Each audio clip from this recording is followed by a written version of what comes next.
So in today's tips, what we're going to do is we're going to talk about how to use your telephone or your Bluetooth device. There's a couple different ways you can access it. You can either access it from your steering wheel with the button that looks like a telephone, or you can push the phone button here.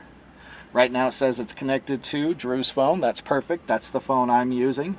And what I can do is I can set up to 25 different speed dials, so that, or up to 20, excuse me, different speed dials, so that when I'm traveling and I want to find my most frequently called individual, I can find them very, very quickly.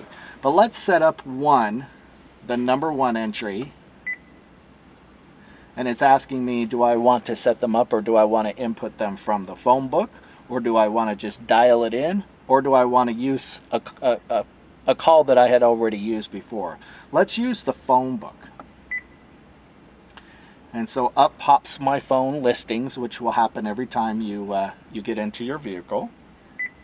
And I'm going to tap over to F through J and scroll down to J for Julie. And I'm going to set Julie up as my number one speed dial contact. Right there. Press enter. And then with the telephone number highlighted, I'm going to press enter again. The speed dial entry was stored. Would you also like to store a voice tag for this entry?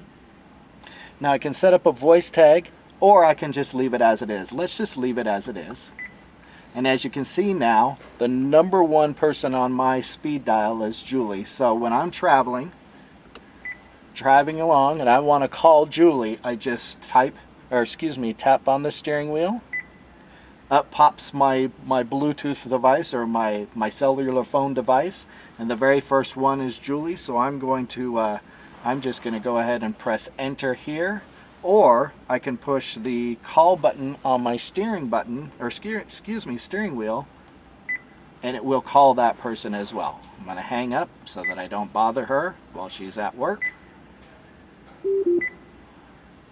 And that's it. That's how you make a phone call from your speed dial.